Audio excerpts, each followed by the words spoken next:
नमस्कार साथियों, मैं अशोक कुमार एक बार फिर से आप सभी का आपके अपने YouTube चैनल पर स्वागत करता हूं। जो साथी सेकंड ग्रेड एसएसटी से तैयारी कर रहे हैं उनके लिए अर्थशास्त्र विषय से संबंधित ये मैं तीसरा पार्ट लेकर आया हूं।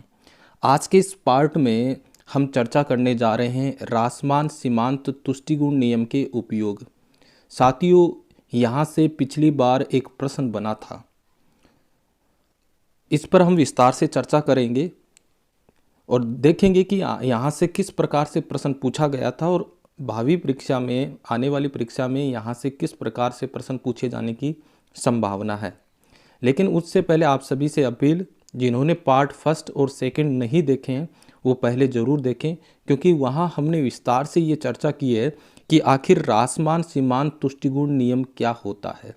जब इसके बारे में जान पाएंगे तभी हम इसके उपयोग पर चर्चा कर पाएंगे।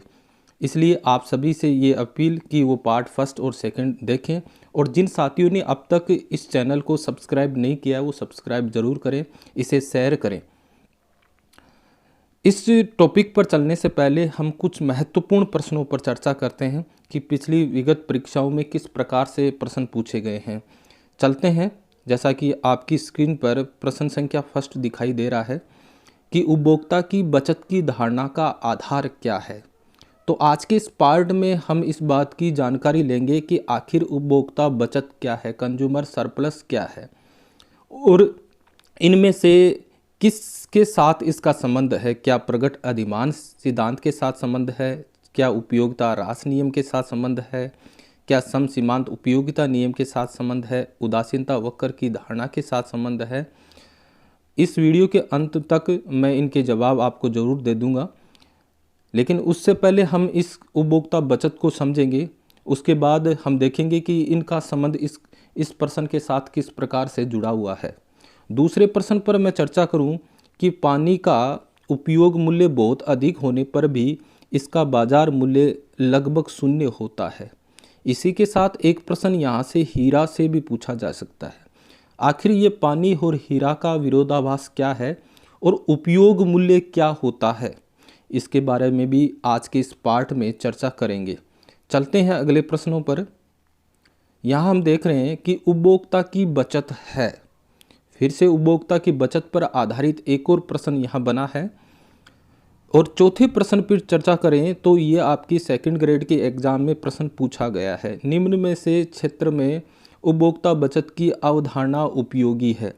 मौद्रिक नीति, विनियोग नीति, उत्पादक के साधनों का प्रतिफल निश्चित करने में, और कर नीति। जिन साथियों के इन चारों प्रश्नों के जवाब पता है वो कमेंट बॉक्स पर ज़रूर देवें। चलते हैं आज के इस टॉपिक पर कि रासमान सीमांत उपयोगिता नियम के क्या उपयोग हैं। तो इनके उपयोग पर हम चर्चा करें तो देखते हैं, पहला उपयोग इसका वस्तुओं के मूल्य निर्धारण से है। आगे हम देखेंगे कि वस्तुओं का मूल्य निर्धारण किस प्रकार से किया जाता है। यहाँ सीमांत तुष्टिगुण यानी सीमांत उपयोगिता मार्जिनल यूटिलिटी द्वारा मूल्य विरोधाभास को समझने में सहायता मिली है, अर्थात जल हीरा विरोधाभास की व्याख्या की जा सकती है, जिसकी एडम स्मिथ ने नहीं की है। एडम स्मिथ जिसको अर्थशास्त्र का जनक कहा जाता है, और एडम स्मिथ ने इस जल हीरा विरोधाभास की व्याख्या नहीं कर पाया है। आखिर ये जल हीरा विरोधाभास क्या है उस पर भी आगे हम चर्चा करेंगे, लेकिन महत्वपूर्ण बिंदुओं को लेकर चलते हैं कि इसके उपयोग कहाँ कहाँ हो रहे हैं। जैसा कि हम देख रहे हैं कि वस्तुओं के मूल्य निर्धारण में इसका उपयोग होता है, मांग के नियम की व्याख्या करने में इसका उपयोग होता है, उपभोक्ता की बचत में, और राजकोषीय नीति जो फिजिकल पॉलिसी है सरकार की, उसमें भी इस रासमान सीमांत तुष्टिगुण नियम के उपयोग होते हैं। एक बार मैं पुनः आपको रासमान सीमांत तुष्टिगुण नियम पर ले चलता हूं। जैसा कि हमने पार्ट फर्स्ट में चर्चा की है कि कोई भी व्यक्ति, कोई भी उपभोक्ता, उत्पादक किसी वस्तु की उत्तरोत्तर इकाइयों का प्रयोग करता है, अर्थात एक के बाद एक इकाई का प्रयोग करता है, तो प्राप्त उपयोगिता क्या होती जाती है, घटती जाती है। मैंने बार बार एक उदाहरण लिया था जैसे रोटी वाला, कि जैसे जैसे उसकी रोटी की संख्या हम बढ़ाते हैं, एक के बाद एक रोटी का उपभोग करते हैं, तो उससे मिलने वाली उपयोगिता धीरे धीरे क्या होती जाती है, घटती जाती है। अब सबसे पहले हम वस्तुओं के मूल्य निर्धारण पर चर्चा करते हैं और आखिर ये जल हीरा विरोधाभास क्या है उस पर चर्चा करते हैं। यहाँ से भी प्रश्न पूछा जाता है। जल हीरा विरोधाभास। जल हीरा विरोधाभास जो एडम स्मिथ का है, लेकिन एडम स्मिथ इसकी व्याख्या करने में असमर्थ था, लेकिन आधुनिक अर्थशास्त्रियों ने इस जल हीरा विरोधाभास की व्याख्या की है। आखिर जल हीरा विरोधाभास है क्या? जैसा कि हम जानते हैं हमारे जीवन में जल बड़ा महत्वपूर्ण है, जल के बिना जीवन संभव नहीं है, लेकिन हीरा हमारे लिए किसी प्रकार का कोई उपयोगी नहीं है। अगर हीरा न हो तो भी कोई दिक्कत नहीं है, क्योंकि ऐसा नहीं है कि हीरा के बिना हम मर जाएंगे, हमारा काम नहीं चलेगा। अब यहाँ विरोधाभास इस बात को लेकर उत्पन्न होता है कि जल हमारे जीवन के लिए इतना महत्वपूर्ण होते हुए भी सस्ता है, ठीक है, इसकी कीमत बहुत कम है, या बिल्कुल हम देखें कि है ही नहीं। अधिकांश हम देखें कि कहीं भी जाकर आराम से हम जल का प्रयोग कर सकते हैं बिना किसी कीमत चुकाए, या चुकाते हैं तो बहुत ही कम है। जबकि हीरा जो कि हमारे जीवन के लिए कोई महत्वपूर्ण है लेकिन इतना महंगा होता है। और ऐसा क्यों है? ये है जल हीरा विरोधाभास। तो ये यहाँ से प्रश्न पूछा जाता है, ये किससे संबंधित है? एडम स्मिथ से संबंधित है। यहाँ से भी आपसे प्रश्न पूछा जा सकता है। लेकिन आधुनिक अर्थशास्त्री इसकी किस प्रकार से व्याख्या करते हैं उसको देखते हैं। इससे पहले हम समझते हैं कि एक तो होता है विनिमय मूल्य, वैल्यू इन एक्सचेंज, और एक होता है प्रयोग मूल्य। विनिमय मूल्य, लेन देन का मूल्य, जो सीमांत उपयोगिता से संबंधित है, और प्रयोग मूल्य टोटल यूटिलिटी से संबंधित है। अब देखें ये है क्या आखिरकार। जैसा कि हमने पार्ट फर्स्ट में चर्चा की थी कि जैसे जैसे अतिरिक्त इकाई का प्रयोग करते हैं हमारी उपयोगिता है वो घटती जाती है। जैसा कि एक टेबल हमने बनाई थी कि पहली इकाई का प्रयोग करते हैं तो जो सीमांत उपयोगिता 10 थी, दूसरी इकाई का उपयोग करते हैं तो सीमांत उपयोगिता 8 थी, तीसरी का करें 6 है, चौथी का करें 4 है। तो इस प्रकार हम देख रहे हैं कि जैसे जैसे हम अतिरिक्त इकाई का प्रयोग करते हैं, 1 2 3 4, एक के बाद एक इकाई का निरंतर उपभोग करते हैं, तो हमारी जो प्राप्त सीमांत उपयोगिता है वो घटती जाती है। जैसे हमने पहली रोटी का सेवन किया, दूसरी का किया, तीसरी का किया, तो निश्चित रूप से हमारी यूटिलिटी में गिरावट होगी। जैसे हमें प्यास लग रही है तो हमने 1 गिलास पानी पिया, हो सकता है जब हमें प्यास लगे हम उसके लिए कीमत बहुत अधिक देने के लिए तैयार हैं, लेकिन जैसे ही दूसरा गिलास पिया, तीसरा, फिर उसके बाद हमारी प्यास पूरी तरह से मतलब मिट जाती है। इसके बाद हमें और पानी की आवश्यकता नहीं होती है, क्योंकि यहाँ हम देखें कि यहाँ जैसे तीसरा चौथा गिलास पीने के बाद हमारे मतलब पूरी प्यास उस पानी के गिलास से बुझ जाती है। ऐसी स्थिति में हम ऐसा नहीं सोचते हैं कि हम अपने साथ पानी की बहुत बड़ी मात्रा लेकर चलें कि हो सकता है कि कहीं आगे हमें पानी नहीं मिले। क्यों? क्योंकि ऐसा हमारे मन में किसी प्रकार का विचार नहीं आता, क्योंकि हम सोचते हैं कि एक बार प्यास बुझने के बाद आसानी से हमें कहीं भी पानी मिल सकता है, ऐसा नहीं कि हमें पानी नहीं मिले। इसलिए एक कंसेप्ट हमारे सामने ये निकल कर आता है कि जल अधिक मात्रा में होता है, इसलिए जैसे हमारी प्यास बुझने के बाद हम उसके ज़्यादा विचार नहीं करते हैं, ठीक है। लेकिन हीरा बहुत कम है ही नहीं, लगभग है तो बहुत कम है। इसलिए पहली बात तो पहली इकाई मिलती नहीं है, और एक इकाई मिलने के बाद दूसरी इकाई पर ज़्यादा विचार बन जाता है।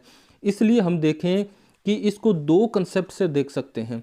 पहला है कुल उपयोगिता। अगर कुल उपयोगिता देखें तो जल की ज़्यादा है, हमारे जीवन के लिए बड़ा महत्वपूर्ण है। लेकिन MU देखें, मार्जिनल यूटिलिटी देखें, तो वो किसकी ज़्यादा है? हीरे की ज़्यादा है, ठीक है।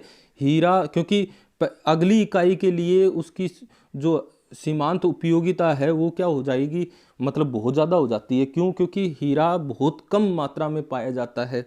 इसलिए हम देखें कि जो जल है उसकी सीमांत उपयोगिता बहुत कम होती है, क्योंकि एक बार प्यास बुझने के बाद हम उस पर ज़्यादा विचार नहीं करते। ऐसा नहीं है कि हमें जल मिलेगा ही नहीं। इसलिए हम जब पहली इकाई या पहला गिलास या पहली पानी की बोतल पीने के बाद हम उसके लिए कीमत दे सकते हैं थोड़ी बहुत, वो भी बहुत कम देते हैं। उसके बाद दूसरी के लिए, जैसे एक बार प्यास बुझने के बाद आगे हम देखते हैं कि दोबारा प्यास लगती है तो बड़ी आसानी से हम उसको प्राप्त कर सकते हैं, लेकिन हीरे के संदर्भ में ऐसा नहीं होता है। तो इस प्रकार आधुनिक अर्थशास्त्रियों ने ये तय किया कि जो कीमत है वो सीमांत उपयोगिता के आधार पर निर्धारित होती है, विनिमय मूल्य के आधार पर निर्धारित होती है, न कि प्रयोग मूल्य के आधार पर। ठीक है, जैसे हमारी आवश्यक जो वस्तुएं हैं, नमक है, पानी है, वो बहुत ही हमारे लिए यूजफुल होते हैं, लेकिन उनकी जो कीमत है वो बहुत ही कम होती है, नगण्य होती है, क्योंकि उनका विनिमय मूल्य क्या होता है, बहुत कम होता है। लेकिन हीरे का विनिमय मूल्य बहुत अधिक होता है। तो इस प्रकार ये जल हीरा विरोधाभास है जिसकी आधुनिक अर्थशास्त्रियों ने व्याख्या की है। आपसे यहाँ से प्रश्न इस प्रकार से बनेगा कि ये संबंधित किससे है। तो पहला तो हम देखेंगे कि ये किससे संबंधित है, एडम स्मिथ से संबंधित है। ठीक है, दूसरा आपसे विनिमय मूल्य पूछा जा सकता है कि विनिमय मूल्य किससे संबंधित है, सीमांत उपयोगिता से संबंधित है। और प्रयोग मूल्य का संबंध कुल उपयोगिता से है। विनिमय मूल्य किसका अधिक है, हीरे का, इसलिए हीरा महंगा है। ठीक है, और हीरा क्यों महंगा है, क्योंकि प्रकृति में बहुत कम है जबकि जल बहुत अधिक है। तो इस प्रकार आपसे यहाँ से एक प्रश्न बन सकता है जो जल हीरा विरोधाभास से संबंधित। तो यहाँ आपको किसी साथी को सीमांत उपयोगिता और कुल उपयोगिता से संबंधित दिक्कत है तो उसके लिए कृपया आप पार्ट फर्स्ट को जरूर देखें। वहाँ मैंने सीमांत उपयोगिता और कुल उपयोगिता क्या होती है उसकी विस्तार से व्याख्या की है। तो यहाँ से ये पहली स्थिति तो हमारे सामने जल हीरा विरोधाभास से संबंधित हल हो गई। दूसरी हम देखें इसका और प्रयोग कहाँ होता है, वो देखें हम रासमान सीमांत तुष्टिगुण नियम से मांग वक्र का निर्माण। मांग वक्र किस प्रकार से बनता है, इस मांग वक्र से संबंधित हम अलग से पार्ट डालेंगे, विस्तार से इस पर चर्चा करेंगे। मांग वक्र से संबंधित आपको प्रश्न पूछे जाते हैं। यहाँ केवल मात्र मैं रासमान सीमांत तुष्टि गुण का मांग वक्र के साथ संबंध बता रहा हूँ। यहाँ मांग वक्र को हम एक अलग पार्ट से विस्तार से चर्चा करेंगे, केवल यहाँ उपयोग के आधार पर हम समझते हैं। और जैसा आप लोग जानते हैं कि मांग वक्र है वो ऋणात्मक ढाल का होता है। अब आखिर ऋणात्मक ढाल क्या होता है, हम देखते हैं कि मांग का संबंध है वो उपभोक्ता से है। किससे संबंधित है, उपभोक्ता। और उपभोक्ता क्या करता है कि प्रत्येक वस्तुओं की किसी न किसी वस्तु की डिमांड करता है। डिमांड क्यों करता है, वो उपभोग के लिए इसकी मांग करता है। और उपभोक्ता इस प्रकार से व्यवहार करता है कि जैसे जैसे उस वस्तु की अगर कीमत में गिरावट होती है, अगर वस्तु जैसे मान लीजिए 10 से उस कीमत घटकर 9 हो जाएगी, तो वो वस्तु की जैसे पहले 10 इकाई की मांग कर रहा था, अब उससे कहीं ना कहीं ज़्यादा इकाई की मांग करेगा। तो इस प्रकार अगर वस्तु की कीमत कम हो जाती है तो उपभोक्ता उस वस्तु की इकाई में क्या करता है, वृद्धि करता है। तो इस प्रकार हमारे सामने एक संबंध निकल कर आ रहा है कि कीमत में कमी और मांग मात्रा में वृद्धि। कीमत 10 से 9 हुई तो मांग मात्रा 10 से 12 हुई। इस प्रकार कीमत और मांग मात्रा में कैसा संबंध हुआ, अपोजिट संबंध हुआ, विलोम संबंध हुआ, क्योंकि कीमत में क्या हुई, कमी हुई, और मांग मात्रा में क्या हुई, वृद्धि हुई। इसलिए जो मांग वक्र होता है वो किस प्रकार का होता है, ऋणात्मक ढाल का होगा। इस प्रकार गिरता हुआ वक्र होगा, क्योंकि यहाँ अगर मैं कीमत लिखूँ और यहाँ मात्रा लिखूँ तो इस प्रकार हम देखें कि कीमत इतनी है, ये यहाँ P लिख दी, और मात्रा कितनी हो गई, Q हो गई। अगर कीमत में गिरावट हुई, P से P1 हो गई, तो मांग मात्रा यहाँ देखिए आप बढ़ गई, Q1 हो गई। इससे उपभोक्ता A से B बिंदु पर चला गया। इसलिए ये मांग वक्र कैसा है, ऋणात्मक ढाल का है। अब हम यहाँ ये देखें कि रासमान सीमांत तुष्टि गुण नियम से मांग वक्र का निर्माण किस प्रकार से होता है। साथियों, मैं पुनः आपको बता रहा हूँ कि मांग वक्र पर हम अलग से एक वीडियो डालेंगे। यहाँ सिर्फ हम रासमान सीमांत तुष्टि गुण नियम को मांग वक्र से के साथ जोड़ रहे हैं। उससे पहले हम देखें कि इस नियम के अनुसार किसी वस्तु की इकाई में वृद्धि होती है तो सीमांत उपयोगिता में क्या होती है, कमी होती है। इसकी हमने पार्ट फर्स्ट में चर्चा की कि किसी वस्तु की एक के बाद इकाइयों में वृद्धि करें तो उसकी जो है उपयोगिता है उसमें गिरावट होती है, जिसको मुद्रा में व्यक्त किया जाता हो। इस प्रकार एक उपभोक्ता तब तक वस्तु का क्रय करता है जब तक कि उस वस्तु से प्राप्त सीमांत तुष्टि गुण वस्तु की बाजार कीमत के समान नहीं हो जाती, अर्थात सीमांत उपयोगिता बराबर कीमत। अब आप देखोगे जैसा कि पहली इकाई है उसकी सीमांत उपयोगिता 10, दूसरी इकाई की सीमांत उपयोगिता 8, तीसरी इकाई की सीमांत उपयोगिता 6, चौथी की 4। तो इस प्रकार आप ये क्या देख रहे हो कि जैसे जैसे उस इकाइयाँ बढ़ रही है, जो सीमांत उपयोगिता है वो क्या हो रही है, घट रही है, 10 के बराबर, 8 के बराबर, 6 के बराबर, 4 के बराबर। क्योंकि यहाँ हम जो ह्रासमान सीमांत तुष्टिगुण नियम है वो गणनावाचक पर आधारित थी। हमने देखा था कि दो विचारधाराएं हैं, गणनावाचक और क्रमवाचक। और गणनावाचक में हमने ये माना कि उपयोगिता का मापन किया जा सकता है, जैसे हम लंबाई को मापते हैं, वजन को मापते हैं। तो गणनावाचक में जैसे कि हमने कुछ अर्थशास्त्रियों के नाम देखे थे, प्रोफेसर मार्शल और पिगू, ठीक है, उनके अनुसार उपयोगिता का मापन किया जा सकता है।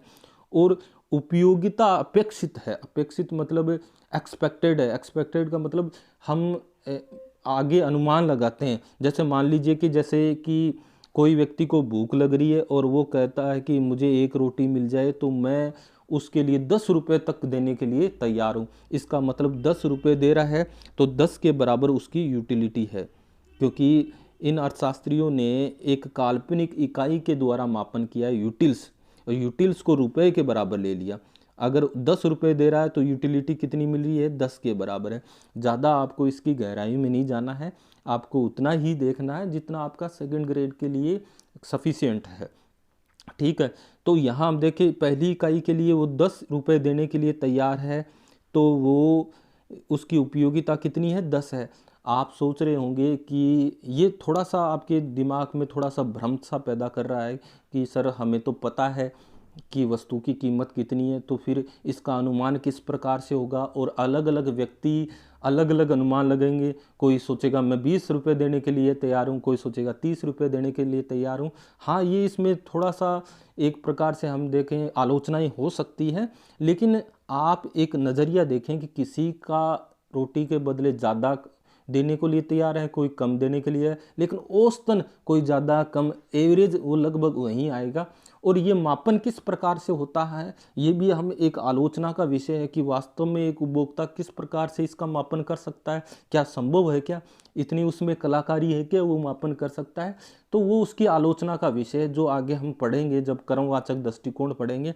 आपको ज़्यादा इसके गहराई में नहीं जाना, ज़्यादा ये नहीं देखना कि ऐसा नियम तो हो ही नहीं सकता, क्योंकि आपको जो गणनावाचक दृष्टिकोण है, ह्रासमान सीमांत तुष्टिगुण नियम क्या है, वो क्या कह रहा है, उस पर चलना है। और उसके अनुसार क्या है कि जैसे जैसे इकाइयों में वृद्धि करेगा तो प्राप्त उपयोगिता है वो क्या होगी, घटती जाएगी।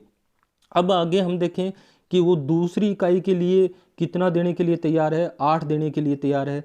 तीसरी इकाई के लिए वो 6 देने के लिए तैयार है। चौथी इकाई के लिए वो कितना देने के लिए तैयार है, 4 देने के लिए तैयार है, ठीक है। अब इस प्रकार से हम देखेंगे कि जैसे जैसे इकाइयों में वृद्धि हो रही है प्राप्त उपयोगिता है वो घटती जा रही है। और वास्तव में देखें, मान लीजिए कि उस रोटी की कीमत कितनी है, 4 है, कितनी है, वास्तव में 4 है। और तो वो संतुलन में कहाँ होगा, जहाँ उसकी उपयोगिता उसकी कीमत के बराबर हो जाए। जैसा मैंने इस टेबल में देखा कि जैसे ही वो चौथी इकाई के प्रयोग कर रहा है उसकी उपयोगिता कितनी है, 4 है, और ये इसकी कीमत के क्या हो जाएगी, बराबर हो जाएगी। और वो कितनी इकाई का प्रयोग करेगा, 4 इकाई का प्रयोग करेगा। आई बात समझ में। तो ये क्या करना चाह रहा है कि वहाँ वो संतुलन की स्थिति में होगा जहाँ वो सीमांत उपयोगिता उसकी कीमत के क्या हो जाए, बराबर हो जाए, ठीक है। अब सम सीमांत उपयोगिता नियम आपने पढ़ा होगा, उसमें हमने दो या दो से अधिक वस्तु लेकर चल रहे हैं, यहाँ मैं केवल एक वस्तु की बात कर रहा हूँ, ठीक है। सीमांत जो तुष्टिगुण है वो नीचे की ओर झुका हुआ होता है। यदि वस्तु की कीमत कम हो जाती है तो उपभोक्ता के लिए आवश्यक होगा कि वस्तु की अधिक मात्रा का उपभोग करे, जिससे सीमांत तुष्टिगुण घटकर कीमत के बराबर हो जाए। इसे आशय है ह्रासमान सीमांत तुष्टिगुण से नीचे की ओर गिरते हुए मांग वक्र का निर्माण। कहने का मतलब आपको, हम यहाँ देखें, एक बात तो आपको समझ में आ गई होगी कि जैसे जैसे इकाइयों में वृद्धि करेगा सीमांत उपयोगिता घटेगी। दूसरी, वो तब तक वस्तु का प्रयोग करेगा जब तक कि उसकी सीमांत उपयोगिता उसकी कीमत के बराबर ना हो जाए। और हमने देखा कि जैसे वो चौथी इकाई का प्रयोग कर रहा है, उसकी सीमांत उपयोगिता उसकी कीमत के बराबर हो जाती है। यहाँ तक तो हमें समझ में आ गई बात। अब इस ह्रासमान सीमांत तुष्टिगुण नियम के द्वारा मांग वक्र का निर्माण किस प्रकार से होता है उस पर चलते हैं। अब आपने ये पिछले पार्ट फर्स्ट में देखा कि ये आपका सीमांत उपयोगिता वक्र है, ये नीचे की ओर गिरता हुआ, क्योंकि अगर यहाँ पहली इकाई लूँ, यहाँ दूसरी, तीसरी, चौथी, पांचवी, तो पहली इकाई पर मान लो कि 10 के बराबर है, दूसरी इकाई पर 8 के बराबर उपयोगिता मिली, तीसरी पर 6 मिली। तो अब इन बिंदुओं को मिलाएंगे तो ये आपका सीमांत उपयोगिता वक्र है, वो ऋणात्मक ढाल का होगा। ठीक है, और इसका ये नीचे वाला पार्ट ऋणात्मक हो जाएगा। ठीक है, यहाँ तक को कोई दिक्कत नहीं। अब इससे मांग वक्र किस प्रकार से निर्मित हुआ वो देखिए आप। अब यहाँ हम देखें कि ये आपकी कीमत है P1, और इस कीमत पर जैसे मान लीजिएगा ये 10 के बराबर सीमांत उपयोगिता है। ठीक है, अब जैसे ही कीमत में गिरावट हुई और मात्रा कितनी प्रयोग कर रहा है, ये OQ1। ठीक है, मान लो सीमांत उपयोगिता इसकी इतनी है, इस मात्रा के लिए जैसे 10 के बराबर है। आपने देखा कि पहली इकाई के लिए 10 है, दूसरे के लिए 8 है, तीसरे के लिए वो 6 है, चौथे के लिए मान लीजिए कि 4 है। तो इस प्रकार घट रहा है।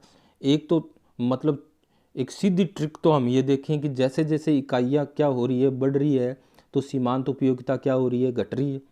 अब जैसे मान लीजिए कि 10 है और 10 से सीमांत उपयोगिता कितनी होगी, 8 हो गई, उपयोगिता घटी है।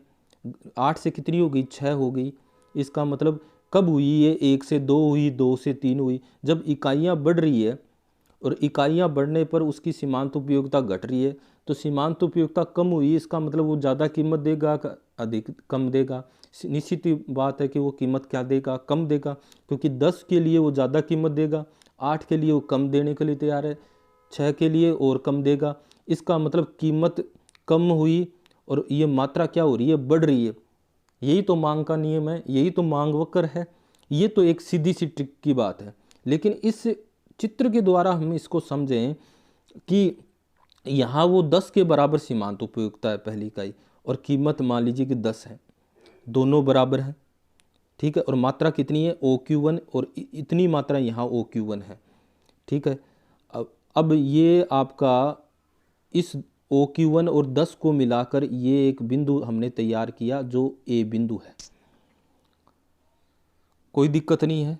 अब मान लीजिएगा कीमत 10 से घटकर 8 हो गई।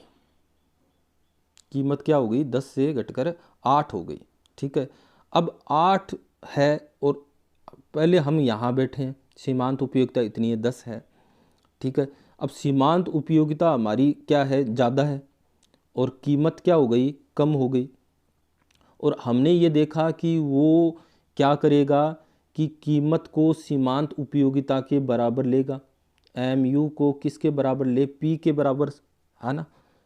तो यहाँ P तो कितनी होगी, कीमत 8 हो गई, लेकिन सीमांत उपयोगिता कितनी है, 10 है। इसलिए वो क्या करेगा, उसकी इकाई में वृद्धि करेगा, OQ1 से OQ2 कर देगा। जैसे ही उसकी इकाई में वृद्धि करेगा, हमने देखा कि ह्रासमान सीमांत उपयोगिता नियम क्या कहता है कि अतिरिक्त इकाई का प्रयोग करने पर उसकी सीमांत उपयोगिता क्या हो जाएगी, घट जाएगी। तो इसका मतलब इस चित्र में हम देखें कि वो MU1 से घटकर कितनी हो गई, MU2, यानी 10 से घटकर कितनी हो गई, 8 हो गई। ठीक है, तो ये OQ1 मात्रा से बढ़ाकर कितनी की, OQ2। ठीक है, और इन दोनों के संयोग को हमने मिलाया तो ये हमें क्या प्राप्त हुआ, ये B बिंदु प्राप्त हुआ। इस प्रकार कीमत और घट गई, मान लीजिए 6 हो गई, उसकी सीमांत उपयोगिता 8 है, इसलिए उसको 6 के बराबर लाने के लिए वो क्या करेगा, OQ2 से मात्रा कितनी बढ़ा देगा, OQ3। तो यहाँ भी बढ़ा दो, जैसे बढ़ाएगा उसकी सीमांत उपयोगिता क्या हो जाएगी, घट जाएगी। ठीक है, अब P3 और इस Q3 को मिलाएंगे तो बिंदु कौन सा प्राप्त होगा, C, और इन ABC बिंदु को मिलाएंगे तो मांग वक्र हमें DD प्राप्त हुआ है। ठीक है, अब बड़ा सरल सा काम है। इस प्रकार हम देखेंगे कि ह्रासमान सीमांत उपयोगिता नियम से मांग वक्र का क्या हुआ है, निर्माण हुआ है। तो ये बात भी आप समझ में गए होंगे। ज़्यादा आपको ये चित्र मतलब ज़्यादा इसमें गहराई में नहीं जाना कि चित्र आपसे नहीं पूछा जाएगा, सिर्फ आपको ध्यान में रखना है कि किस प्रकार से ह्रासमान सीमांत उपयोगिता नियम से मांग वक्र का निर्माण होता है और इस मांग वक्र ये किस प्रकार प्राप्त हुआ, इससे और कैसे संबंधित प्रश्न पूछे जाएंगे, इसका मैं एक अलग से पार्ट डालूंगा आपको। ठीक है, अब अलग और चीज़ें हम देखें कि इस ह्रासमान सीमांत उपयोगिता नियम से उपभोक्ता बचत भी निर्धारित होती है। यहाँ से भी आपसे प्रश्न पूछा जाता है।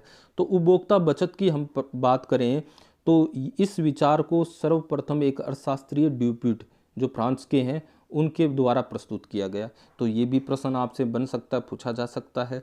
लेकिन मार्शल पहले अर्थशास्त्री थे जिन्होंने इस विचार की अधिक वैज्ञानिक ढंग से तथा विस्तृत रूप से व्याख्या की है, अतः मार्शल को उपभोक्ता विचार का जन्मदाता कहा जाता है। सर्वप्रथम विचार तो प्रस्तुत किया ड्यूपिट ने, लेकिन इसकी पूरी वैज्ञानिक तरीके से व्याख्या करने के कारण इसकी का जन्मदाता किसको माना गया है, मार्शल को माना गया है। मार्शल क्या कहता है, किसी वस्तु के प्रयोग से वंचित रहने की अपेक्षा उपभोक्ता जो कीमत देने को तत्पर होता है तथा जो कीमत वह वास्तव में देता है उसका अंतर ही अतिरिक्त संतुष्टि का आर्थिक माप है, इसको ही उपभोक्ता की बचत कहा जाता है। इसका मतलब क्या हुआ, इसको हमें एक तालिका द्वारा समझते हैं। ठीक है, और इसकी जो मान्यताएं हैं वो लगभग वही हैं जो आपने गणनावाचक या ह्रासमान सीमांत उपयोगिता नियम की देखी है कि उपभोक्ता विवेकशील होता है, उपयोगिता का मापन किया जा सकता है। ठीक है, जैसे जैसे उपभोक्ता वस्तु की अतिरिक्त इकाई का प्रयोग करता है तो प्राप्त उपयोगिता जो है घटती है। ये सभी मान्यता वो की वही है। अब ये जो मार्शल क्या कथन कहना चाह रहा है उसको हम टेबल के द्वारा समझने का प्रयास करते हैं। चलते हैं एक तालिका पर, जैसा कि आप ये तालिका देख पा रहे हैं। हमने ये देखा कि जैसे जैसे वस्तु की इकाइयों में वृद्धि करता है प्राप्त उपयोगिता क्या होती जाती है, घटती जाती है। जैसा कि पहली इकाई पर सीमांत उपयोगिता मैंने 20 ली है, दूसरी पर 18 ली है, तीसरी पर 16 ली है, फिर 14 ली है, फिर 12 ली है, फिर 10 ली है। साथियों, यहाँ आपको किसी प्रकार से भ्रमित नहीं होना है। ये 20 लो, चाहे 10 लो, चाहे 40 लो, मैंने आप लोगों को बताया है कि ये तालिका एक काल्पनिक तालिका है और यहाँ आपको ये ध्यान में रखना है इस तालिका को बनाते समय कि जैसे जैसे इकाइयों में वृद्धि करेंगे प्राप्त सीमांत उपयोगिता क्या होगी, घटेगी। तो यहाँ 20 ले रहे हो तो निश्चित रूप से अगला मान है वो 20 से कम होना चाहिए। जैसे मैंने यहाँ 18 लिया है, अगला मान 18 से कम होना चाहिए, जैसे मैंने 16 लिया है। फिर अगला मान 16 से कम होना चाहिए, जैसा कि मैंने 14 लिया है, फिर 12 लिया है, फिर 10 लिया है। यहाँ इस तालिका को बनाने में किसी प्रकार से आपको कोई दिक्कत महसूस नहीं होनी चाहिए, केवल यहाँ ये आपको समझना है। अब यहाँ हमने देखें कि जो उपयोगिता है वो अपेक्षित है, यानी कोई व्यक्ति है जैसे किसी वस्तु की पहली इकाई का प्रयोग करना चाह रहा है। मान लीजिए कोई आम की इकाई है और वो ये चाहता है कि मैं इस आम के लिए 20 रुपये देने के लिए तैयार हूँ। जब वो 20 रुपये की अपेक्षित करता है, इसका मतलब हमने जो गणनावाचक अर्थशास्त्री है वो क्या किए, जितने रुपए देने के लिए तैयार है उसके बराबर वो उपयोगिता उसको प्राप्त हो रही है। यानी 20 देने के लिए तैयार है तो उपयोगिता कितनी हुई, 20 हुई। यानी उसको यूटिल्स को रुपए के बराबर लेकर एक मापता है। वास्तव में तो उपयोगिता का मापन नहीं किया जाता, लेकिन गणनावाचक जो अर्थशास्त्री है वो उपयोगिता का मापन करते हैं अंकीय मान के द्वारा, जैसा कि लंबाई वजन को मापते हैं ठीक उसी प्रकार इसका मापन कर रहे हैं। दूसरी इकाई के लिए हमने पता है कि वो जैसे ही उस अपेक्षा कम देने के लिए तैयार होगा, क्योंकि उपयोगिता ह्रासमान सीमांत उपयोगिता नियम क्या कहता है, अतिरिक्त इकाई के लिए जो उसकी सीमांत उपयोगिता धीरे धीरे क्या होती जाएगी, घटती जाएगी। ठीक तीसरी के लिए वो 16 देने के लिए तैयार है, फिर ये 14 देने के लिए तैयार है। लेकिन वास्तव में क्या होता है कि जो वस्तु की कीमत है वो निश्चित होती है। ठीक है, अब आपको फिर से यहाँ भ्रमित हो रहे होंगे कि उसको पता ही है कीमत इतनी है तो फिर ये क्यों ले रहा है।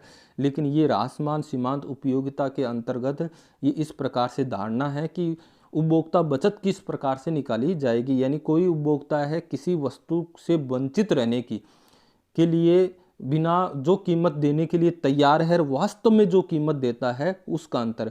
तो यहाँ से हम देखें कि वो कीमत वास्तव में कितनी है 12, और कितना देने के लिए तैयार था 20, तो इनका अंतर कितना हुआ 8। तो यहाँ पहली इकाई के लिए उसको जो सरप्लस है, उसका बचत है, वो कितना हुआ 8 हुआ। दूसरी इकाई के लिए वो 18 देने के लिए तैयार था और वास्तव में कितना है 12, तो कितना बचत हुई 6। तीसरी इकाई के लिए 16 देने के लिए तैयार था, है कितनी 12, कितनी बचत हुई 4। और चौथी इकाई के लिए यहाँ देखिए 14 रुपये देने के लिए तैयार था और वास्तव में 12 है 2 का, और यहाँ इनकी उपयोगिता इस कीमत के बराबर है, यहाँ कोई बचत नहीं है। तो इस प्रकार वो 5 इकाई का प्रयोग करेंगे, क्योंकि हमने ऊपर देखा कि वो कहाँ तक प्रयोग करेगा, जहाँ तक उसकी सीमांत उपयोगिता उसकी कीमत के बराबर न हो जाए। तो इस प्रकार हम देखेंगे उसकी टोटल बचत कितनी हुई 8 + 6 + 4 + 2, यानी ये कितनी हो गई, ये 20 हो गई। इसका मतलब उस उपभोक्ता को कुल बचत कितनी प्राप्त हुई, 20 प्राप्त हुई है। ठीक है, तो इस प्रकार से ये उपभोक्ता बचत की धारणा यहाँ से प्राप्त होती है। तो यहाँ पुनः इस परिभाषा को हम देखें तो क्या है कि किसी वस्तु के प्रयोग से वंचित रहने की अपेक्षा उपभोक्ता जो कीमत देने को तैयार था तथा जो कीमत वह वास्तव में देता है, उसका अंतर ही अतिरिक्त संतुष्टि का आर्थिक माप है, जिसे उपभोक्ता की बचत कहा जाता है। तो आपको बिल्कुल ये समझ में आ गया होगा। इसके अलावा रासमान सीमांत उपयोगिता नियम है, उसका जो प्रयोग है वो राजकोषीय नीति, ये आपके सेकंड ग्रेड के एग्जाम में प्रश्न पूछा गया था।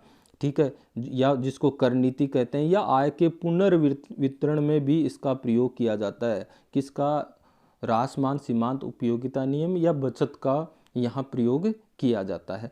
अब राजकोषीय नीति, कर नीति क्या होती है कि सरकार जो, क्योंकि अर्थव्यवस्था में एक देश में कुछ वर्ग अमीर वर्ग होते हैं, कुछ वर्ग गरीब वर्ग होते हैं, तो सरकार क्या करती है कि टैक्स लगाती है, और टैक्स की राशि विभिन्न वर्ग पर, जैसे गरीब वर्ग है उस पर वे करती है, और इस प्रकार आय का पुनर्वितरण करती है। अमीर है उस पर टैक्स लगाकर उस टैक्स की राशि गरीबों पर वितरित करती है। और कैसे करती है, विभिन्न वे करती है, जैसे शिक्षा है, स्वास्थ्य है, विभिन्न प्रकार की सब्सिडी है, उन पर खर्च करती है। तो ऐसा इस रासमान सीमांत उपयोगिता नियम से किस प्रकार से ये यूज किया जाता है उसको समझेंगे। और हमने देखा कि रासमान सीमांत उपयोगिता नियम क्या कहता है कि जैसे जैसे किसी वस्तु की इकाइयाँ हमारे पास बढ़ती है तो उसकी उपयोगिता धीरे धीरे क्या होती है, घटती जाती है।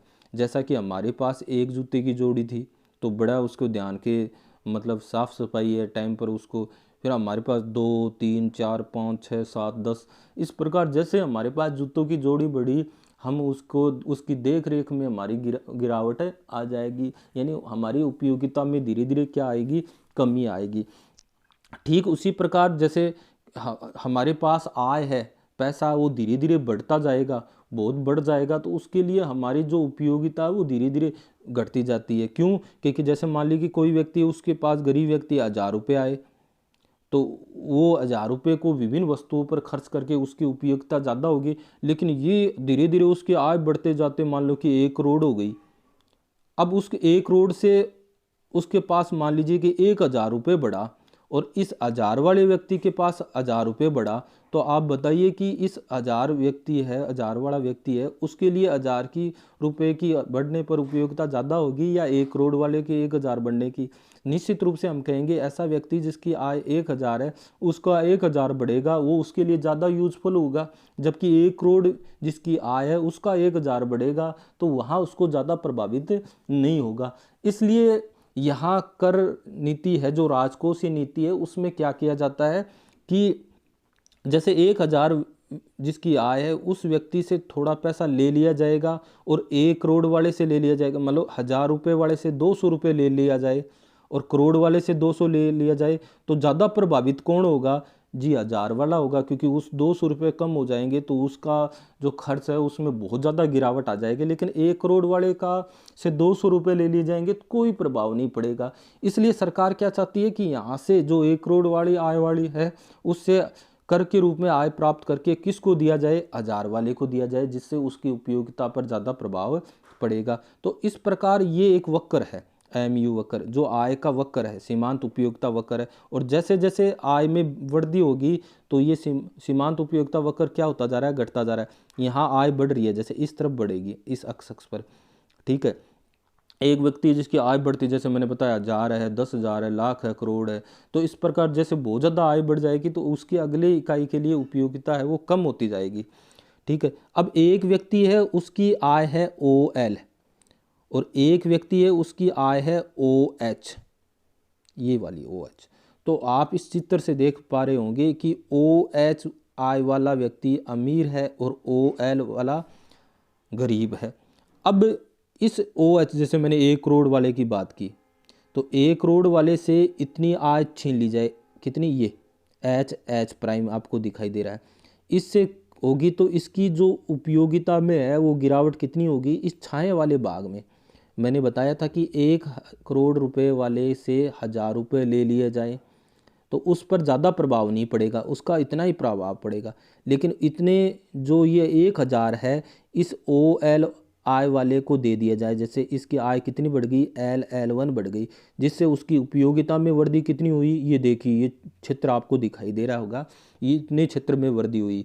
इसका मतलब कि जो अमीर वर्ग है उससे आय को लेकर अगर गरीब वर्ग पर बांटा जाएगा तो कल्याण में वृद्धि होगी, क्योंकि इस अधिक आय वाले पर ज़्यादा प्रभाव नहीं पड़ेगा, लेकिन अमीर जो गरीब वर्ग है उसकी उपयोगिता में बहुत अधिक वृद्धि होगी। इस प्रकार इस रासमान सीमांत उपयोगिता नियम द्वारा राजकोषीय नीति या कर नीति या आय का पुनर्वितरण में बड़ा महत्व है। आप इस बात को समझ गए होंगे कि 1 करोड़ वाले से कुछ पैसा लेकर जो गरीब वर्ग है उसको दिया जाए तो इस जो अमीर वर्ग है उसकी उपयोगिता पर ज़्यादा प्रभाव नहीं पड़ेगा, जबकि जो गरीब है उसकी उपयोगिता में बहुत ज़्यादा वृद्धि हो जाएगी। तो इस प्रकार सरकार आय का पुनर्वितरण करती है, अमीरों पर कर लगाकर, या हम यूँ कहें जिसकी आय अधिक है उस पर टैक्स लगाकर गरीब वर्ग पर खर्च करती है, व्यय करती है, सार्वजनिक व्यय करती है। तो इस प्रकार राजकोषीय नीति या कर नीति का निर्धारण भी किया जाता है। तो यहाँ इस प्रकार से आपको ये प्रश्न पूछे जाएंगे, यहाँ से ये प्रश्न पूछा भी गया है। अब चलते हैं जो प्रश्न ऊपर दिए गए हैं उन पर, जिसमें हम पहले प्रश्न पर चर्चा करें। तो पहला प्रश्न आपकी स्क्रीन पर देख रहे हो कि उपभोक्ता की बचत की धारणा का आधार है, किससे संबंधित है, तो वो किससे संबंधित है, उपयोगिता ह्रास नियम से संबंधित है। अगला प्रश्न, पानी का उपयोग मूल्य बहुत अधिक होने पर भी इसका बाजार मूल्य लगभग शून्य होता है, क्यों होता है, कि पानी की मात्रा प्रकृति ने हमें बहुत अधिक दी है, पानी की मात्रा बहुत कम है, पानी की आवश्यकता सभी को होती है, पानी की मांग बहुत, पानी की मात्रा प्रकृति में हमें बहुत अधिक दी है।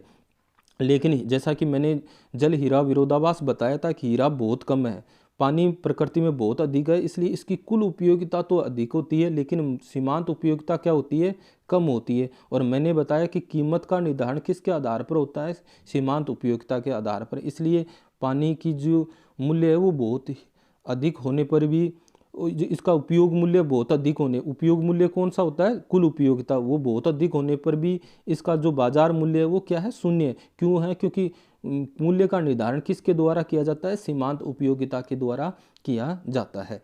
फिर आगे प्रश्न देखें कि उपभोक्ता की बचत है तो क्या है, संभावित कीमत और वास्तविक कीमत। जैसा कि मैंने एक टेबल में बताया कि वो 20 रुपये देने के लिए तैयार था और वास्तव में कीमत कितनी थी, 12, तो उपभोक्ता बचत कितनी हुई, 8 के बराबर हुई, ठीक है।